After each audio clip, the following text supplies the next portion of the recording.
Palahi talaga ako nito mga kapatid. Ayan o, tingnan mo oh. Ang kanyang buto ay napakaliit lang.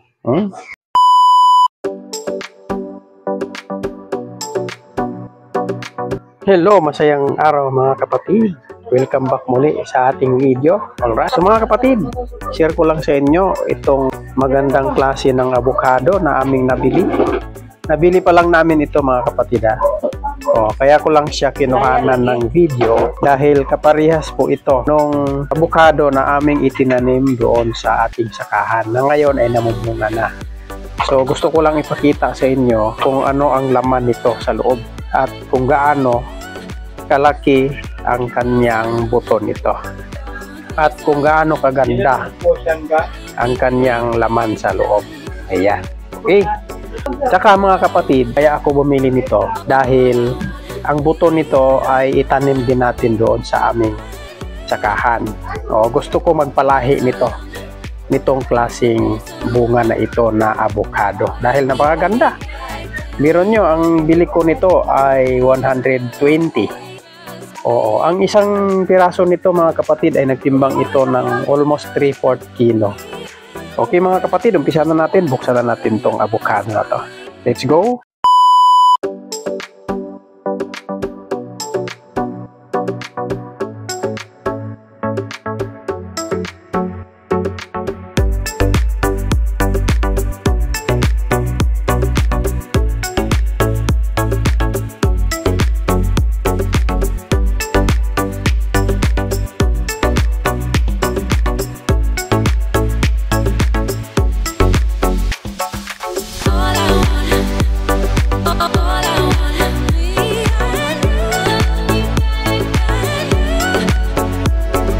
Ayan na mga kapatid.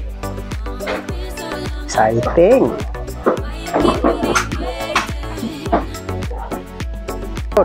Nahiwa ko na mga kapatid. Buksan na natin ang loob niya. Tingnan natin kung ano ang loob.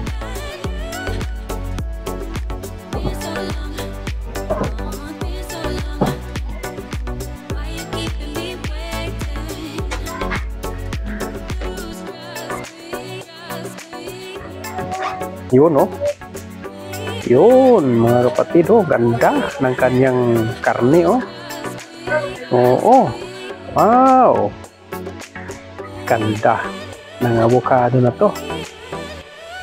Palahi talaga ako nito mga kapatid. Ayan tingnan mo ang kanyang buto ay napakaliit lang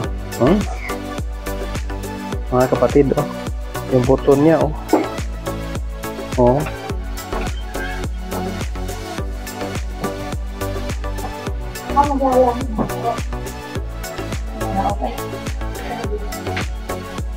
gamay kay gliso.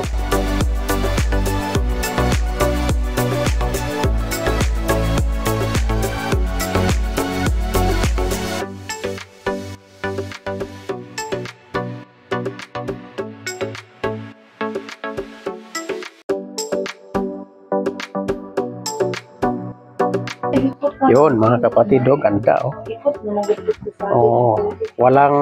walang ka ugat-ugat dito, walang ka ugat-ugat. So napakaganda, tapos ang buto niya maliit lang. So ibig sabihin sulit ang pera mo nito kung bibili ka nito dahil malaki ang laman na makukuha mo dahil ang kanyang buto ay ganito lang kalaki. Alright mga kapatid, so ito bukas ipunla ko ito at sure na to. Sana tumubo siya at itanim namin doon sa ating munting sakahan ng mga prutas sa bundok. Ayan. So mga kapatid, maraming salamat po sa inyong panonood sa ating video. Kita-kits next time. See you all. God bless. Love you all.